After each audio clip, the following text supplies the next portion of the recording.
Em destaque no Panorama CBN, o início das viagens na campanha eleitoral dos candidatos à presidência. O pedido de recuperação judicial da rede Casas Bahia. A investigação do grave acidente com o ônibus de turismo na BR-040, no Rio. Prazo final para a plataforma Discord desativar a transmissão ao vivo no Brasil.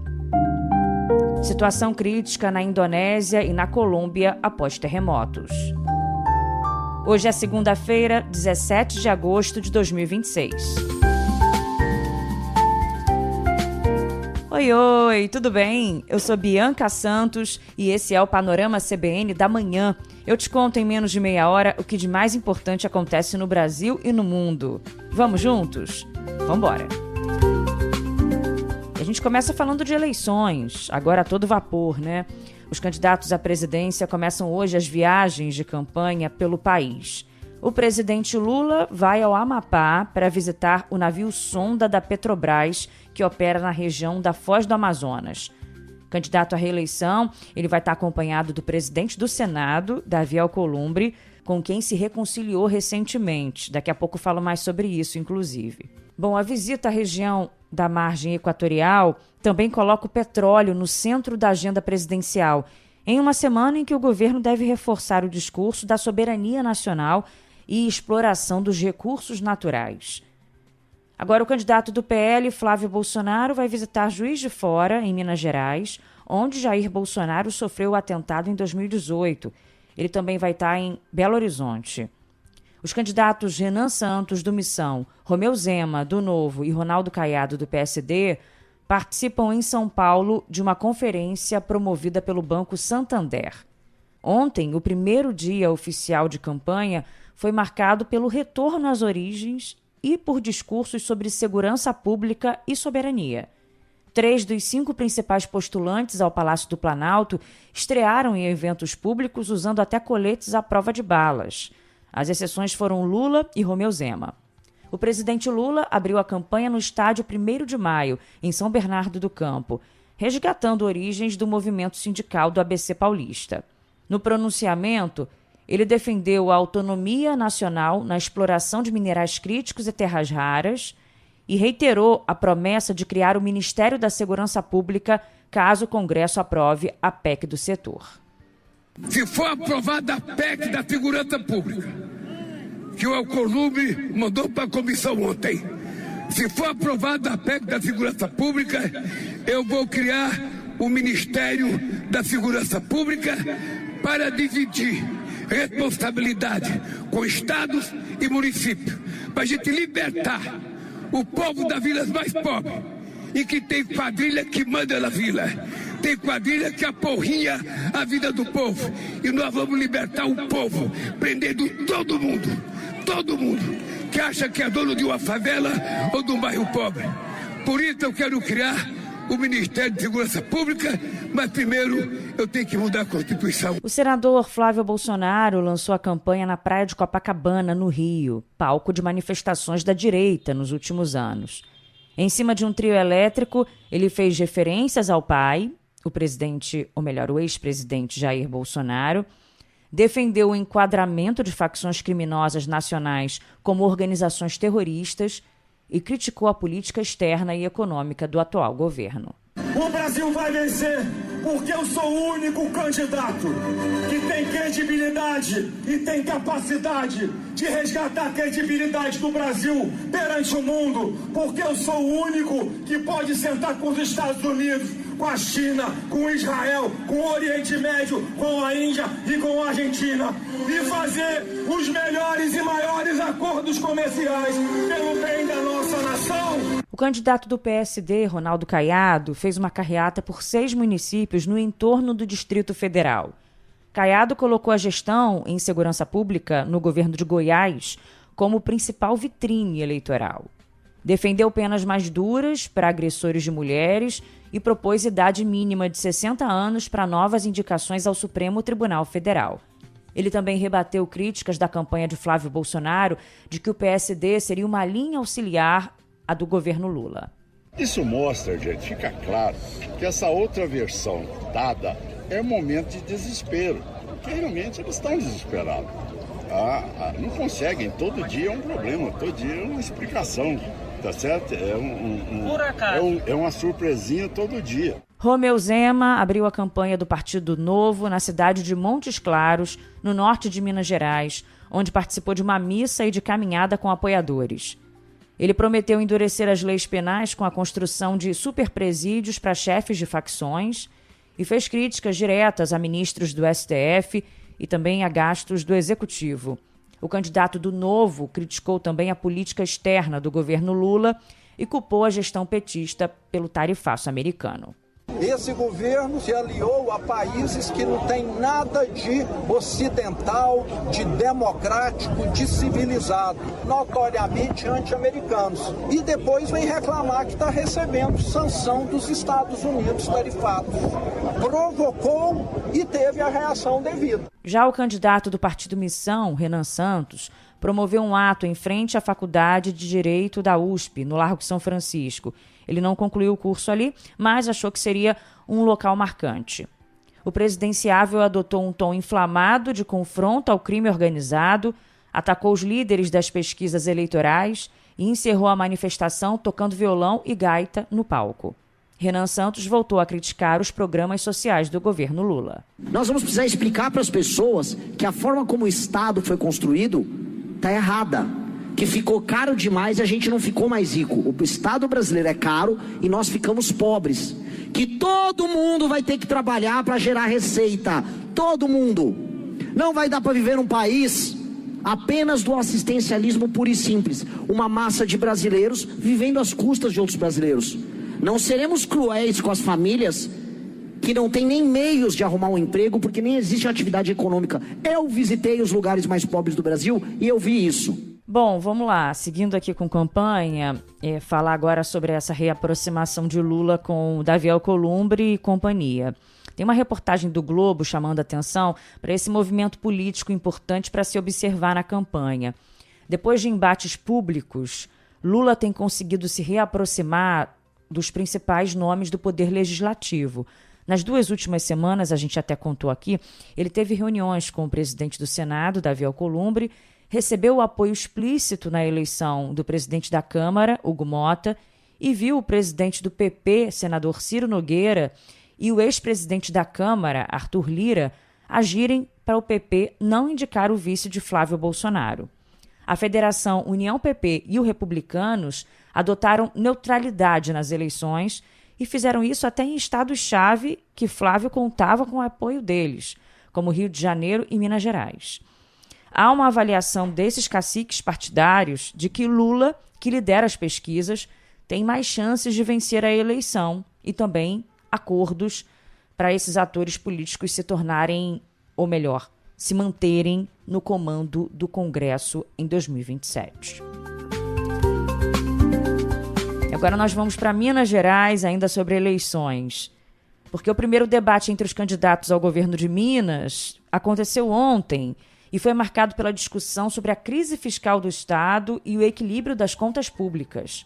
O programa, promovido pela TV Bandeirantes, contou com a participação de 5 candidatos: Alexandre Calil, do PDT, Cleitinho Azevedo, do Republicanos, Flávio Roscoe, do PL, Gabriel Azevedo, do MDB, e o atual governador Matheus Simões, do PSD. Também convidado, o candidato Patros Ananias, do PT, não compareceu, alegando que precisou participar do comício de Lula em São Paulo. O debate estava marcado inicialmente para o dia 9, mas foi adiado por causa de um cenário indefinido até o último momento, em razão das idas e vindas do senador Cleitinho. O atual governador Matheus Simões e o antecessor Romeu Zema foram criticados por adversários, como Cleitinho Azevedo, pela forma como conduziram a renegociação da dívida de Minas, que é de 206 bilhões de reais. O atual governo não é nem o Matheus pelo Romeu Zema, que na reeleição dele, em vez dele preocupar com essa situação da dívida do Estado, ele foi fazer campanha presidencial. Então acabou atacando o governo atual de todas as formas e não foi lá dialogar e conversar. O Popag era o mal necessário, porque se tivesse sentado com Lula, que era o atual presidente, independente de qualquer ideologia, e colocasse as propostas na mesa, com certeza não chegava ao ponto que chegou. O candidato Alexandre Calil também criticou as regras do programa de pleno pagamento de dívidas dos estados. o Propag. Olha, o que aconteceu com o Propag foi uma agressão a Minas Gerais. Agressão do Senado Federal, que aprovou por unanimidade um pacote pronto, que foi colocado na goela de Minas Gerais, que vai proporcionar um rombo em 5 anos de 165 bilhões de reais entre o que tem que pagar de prestação, naquela regra de 20, 40, 60 e 80, mais a isenção e mais a prestação. Minas Gerais é absolutamente ingovernável nesse Propag. O atual governador Matheus Simões responsabilizou a postura do governo federal pelo impasse na questão da dívida. Primeiro passo meu no próximo mandato do próximo presidente é ir a Brasília, e espero que seja outro, para que a gente não seja de novo prejudicado como fomos pelo atual, para dizer a ele que se ele quer receber, que pelo menos ele gaste em Minas o dinheiro que ele está recebendo. Porque os 600 milhões de reais por mês que nós estamos entregando para o governo federal não estão voltando em obra das BRs que estão em péssimo estado, não estão se transformando em novos trilhos de trem que poderiam estar conectando a nossa malha de passageiro e de carga. E se o mineiro faz questão de pagar o que deve, o mineiro de bem, eu espero que o governo federal tenha condição de reconhecer a colaboração de Minas para a economia nacional. O futuro das empresas públicas também polarizou o confronto na TV Bandeirantes. Gabriel Azevedo e Cleitinho se posicionaram contra a privatização da CEMIG e condenaram o loteamento político na companhia. Na outra ponta, o empresário Flávio Rosqui, do PL, defendeu a desestatização da Copasa para acelerar os investimentos privados em saneamento básico. E o debate foi marcado ainda por trocas de farpas entre o governador Matheus Simões e o ex-prefeito de Belo Horizonte, Alexandre Calil. O senhor deu uma entrevista em 2022 dizendo que violência doméstica e feminicídio eram assuntos muito complexos e que isso não era problema do governo do Estado, com essas palavras. Infelizmente, desde então, nós já perdemos 177 mineiras só no ano passado para o feminicídio. Eu queria que o senhor explicasse para quem está nos vendo em casa, como é que o senhor explica não ser um problema do governo o feminicídio em Minas Gerais? Uai, Matheus, você está em Nárnia? O seu governador, falta 7 mil policiais no efetivo da polícia. Ela é a polícia mais mal paga do país. Né? Porque quando eu fui prefeito, eu criei a Casa Sempre Viva, que era de acolhimento à mulher, pus a polícia feminina. Quem tem que falar de feminicídio é o governo, que há 13 anos está sucateando e liquidando. Tema importante para todos os debates, né? Combate à violência contra a mulher. Bom, o candidato Cleitinho Azevedo, que é o líder nas pesquisas, aproveitou o momento para encerrar as dúvidas sobre a posição na disputa presidencial e declarou apoio a Flávio Bolsonaro, sendo que o candidato do PL ao governo de Minas é Flávio Rosqui. O presidente do Tribunal Superior Eleitoral, o ministro Cássio Nunes Marques, vai se reunir hoje com mais de 100 embaixadores e representantes estrangeiros para apresentar o funcionamento e os mecanismos de segurança e auditoria das urnas eletrônicas. O encontro busca esclarecer dúvidas de representações diplomáticas e reafirmar a integridade do sistema de votação do país. A pauta inclui um enfrentamento ao uso indevido de tecnologias digitais, como conteúdos sintéticos gerados por inteligência artificial e o disparo em massa de desinformação durante a campanha eleitoral.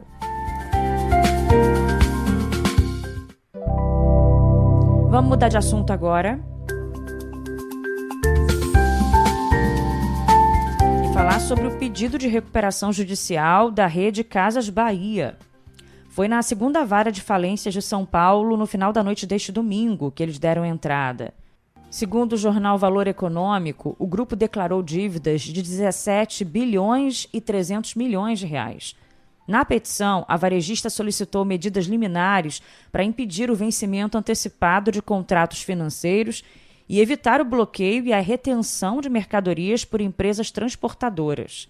O passivo declarado concentra mais de 16 bilhões de reais na classe de credores comuns, sem garantias reais, abrangendo mais de 19 mil fornecedores e parceiros comerciais. As obrigações da companhia incluem ainda 754 milhões de reais em débitos trabalhistas e 154 milhões devidos a micro e pequenas empresas.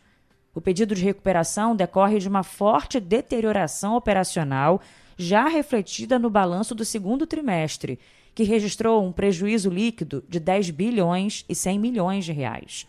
O resultado negativo foi agravado por baixas contábeis de ativos, provisões fiscais e custos de reestruturação associados ao fechamento recente de quase 300 lojas físicas pelo país. A auditoria independente Ernst Young emitiu uma negativa de opinião sobre as demonstrações financeiras do período, apontando incertezas quanto à capacidade de continuidade operacional da rede diante do patrimônio líquido negativo de 8 bilhões de reais. A empresa justificou a crise apontando restrições no mercado de capitais, juros elevados e redução drástica nas linhas de crédito comercial para reposição de estoques. E números da Serasa Experian, antecipados ao jornal Globo, mostram 9 milhões e 100 mil CNPJs negativados em junho, com mais de 230 bilhões de dívidas em atraso. Os números são recorde na série histórica iniciada em 2016. Em maio, eram 9 milhões de empresas inadimplentes, com um total de 220 bilhões em dívidas, aproximadamente. As empresas do país acumulam mais de uma dívida. Em média, cada firma inadimplente tem 7 contas em atraso, aproximadamente, que podem ser com o banco, com o fornecedor ou com uma empresa de serviços básicos, por exemplo. A dívida média é de R$ 25 mil por CNPJ. Segundo a pesquisa, as empresas de serviços são as mais inadimplentes, com 55% do universo analisado em junho, seguidas pelo comércio. Do total de CNPJs negativados, 8 milhões e 700 mil são micro e pequenas empresas, cerca de 95%. Vamos falar agora sobre o acidente grave que aconteceu na BR-040. A polícia do Rio de Janeiro investiga as causas da tragédia com um ônibus de turismo que deixou 10 mortos e dezenas de feridos na BR-040, na descida da Serra de Petrópolis. O ônibus, que transportava 56 pessoas, havia saído da região metropolitana de Belo Horizonte em direção a Copacabana, quando tombou na rodovia. A polícia confirmou que todas as 10 vítimas eram mulheres, incluindo uma jovem grávida de 4 meses e uma criança de 7 anos. 9 vítimas morreram no local do acidente e tiveram os corpos levados para o Instituto Médico Legal de Petrópolis. A 10ª passageira não resistiu aos ferimentos depois de dar entrada no hospital. As equipes do Corpo de Bombeiros e do SAMU socorreram os feridos, que foram encaminhados para unidades de saúde da região. O motorista do ônibus sofreu fraturas nas 2 pernas e ainda está internado sob cuidados médicos. Um dos sobreviventes, a Letícia dos Santos, relatou os momentos de tensão na hora do acidente. Estava dormindo na hora e aí a gente viu que estava começando a fazer umas curvas muito estranhas e aí ele começou a bater na mureta e aí a gente foi, caiu, capotou e eu só lembro de eu conseguir sair. As primeiras que saiu foi eu, a Tainara e a Nayara, que era uma excursão lá. Aí a gente estava em 8 meninas, só conheço as 8 que estavam lá. É uma situação que eu nunca passei. A Agência Nacional de Transportes Terrestres informou que o ônibus operava de forma clandestina, porque o veículo e as empresas vinculadas ao registro não tinham autorização legal para viagens interestaduais de passageiros. A polícia de Petrópolis abriu inquérito e colhe depoimentos para apurar a velocidade e as causas do tombamento. A empresa responsável pela viagem manifestou pesar pelo ocorrido e disse que está colaborando com as autoridades para prestar suporte aos passageiros e familiares. Seguimos em frente. Para te contar que o prazo para a plataforma Discord desativar a funcionalidade de transmissão ao vivo no Brasil termina hoje. A Agência Nacional de Proteção de Dados determinou que o serviço já não deve estar funcionando na terça-feira, amanhã, com base no ECA Digital. A agência deu um prazo de 3 dias úteis para o Discord tomar medidas. A decisão de suspender as lives e outros recursos de compartilhamento de vídeo equivalentes foi tomada na última quarta-feira como medida preventiva. Lembrando que o Discord é uma plataforma onde usuários conversam por meio de mensagens de texto, voz e vídeo. Ele é conhecido principalmente entre gamers. e permite transmissões ao vivo também, nas quais os usuários acompanham, participam e fazem comentários. E esse debate sobre a segurança no ambiente digital ganhou força nas últimas semanas, depois que a primeira-dama Janja da Silva disse que o Discord deveria ter sido retirado do ar imediatamente, no caso da adolescente que tirou a própria vida durante transmissões em grupos da plataforma. O Discord classificou como prematura a decisão, mas admitiu que o sistema de proteção falhou mesmo no caso da menina e demorou cerca de 2 horas para derrubar a transmissão. Agora o noticiário internacional. O presidente da Colômbia, Abelardo de la Espriella, pediu ao presidente dos Estados Unidos, Donald Trump, a suspensão temporária de tarifas sobre produtos colombianos. O objetivo é ajudar na recuperação do país sul-americano após o forte terremoto de magnitude 7,4 que deixou pelo menos 289 mortos. E esse pedido foi feito durante uma conversa entre os dois líderes na semana passada. E está difícil também, muito difícil, a situação da Indonésia, atingida pelo terremoto nesse fim de semana. O país da Ásia sofre com a falta de suprimentos após o tremor que atingiu a Ilha de Flores. O governo decretou estado de emergência para apoiar nas buscas e na ajuda humanitária. De acordo com a última atualização, cerca de 5 mil pessoas que tiveram que deixar as casas ainda aguardavam ajuda. 53 morreram e mais de 100 ficaram feridas. O surto de ebola na República Democrática do Congo matou 2.325 pessoas, segundo dados do governo divulgados ontem. Isso ultrapassa o número de fatalidades do surto de 2018 a 2020 e se torna, nesse caso, o mais mortal da história do país. O Instituto de Saúde Pública do Congo informou que os casos confirmados subiram para 4.945, incluindo 101 novos casos detectados nas últimas 24 horas. O surto, o 17º no Congo, já era o maior da história do país em números de casos. Esse marco foi alcançado no final de julho. Centenas de imigrantes marroquinos que entraram recentemente no enclave espanhol de Ceuta, no norte da África, realizaram um protesto em uma praia urbana popular neste domingo, pedindo asilo às autoridades espanholas. Eles estavam entre as cerca de 5 mil e 8 mil pessoas que permaneceram em Ceuta após a travessia em massa da fronteira ocorrida há 2 semanas, que viu mais de 72 mil pessoas invadirem o pequeno território de cerca de 80 mil habitantes. A grande maioria retornou voluntariamente nos dias seguintes. E com os recursos da cidade sobrecarregados, a maioria dos imigrantes vive em condições precárias na praia de El Trampolim ou nos arredores da cidade, enquanto aguardam uma oportunidade para seguir viagem para a Europa continental. Agora o futebol.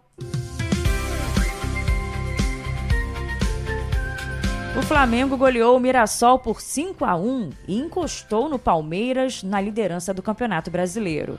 Com um jogo a menos, o rubro-negro soma 45 pontos e está a só 3 da equipe paulista, que perdeu para o Fluminense por 3-2.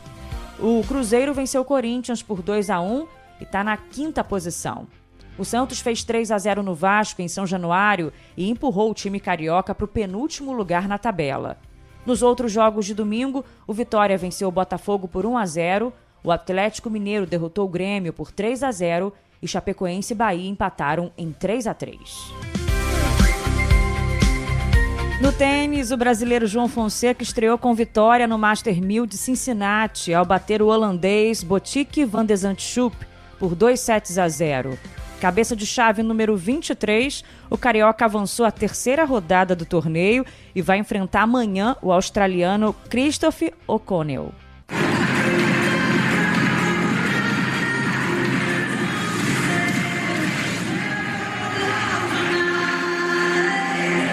E o conjunto brasileiro de ginástica rítmica conquistou 2 títulos mundiais históricos neste domingo, ao faturar a medalha de ouro nas 2 finais por aparelhos do Campeonato Mundial de Frankfurt, na Alemanha. A equipe cravou as maiores marcas no cenário internacional na temporada, na série simples de 5 bolas e na série mista com arcos e massas. As apresentações das atletas brasileiras, sob o comando da técnica Camila Ferezin, superaram potências como a China, atual campeã olímpica, além de Espanha e Bulgária. O desempenho coroou a campanha histórica do conjunto nacional, que no dia anterior já havia conquistado o bronze na prova geral e garantido a classificação antecipada do país para os Jogos Olímpicos de Los Angeles.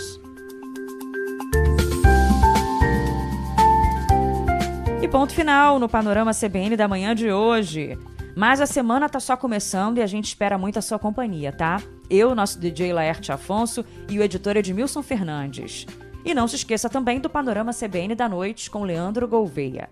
Um beijo grande, obrigada e até amanhã. Tchau!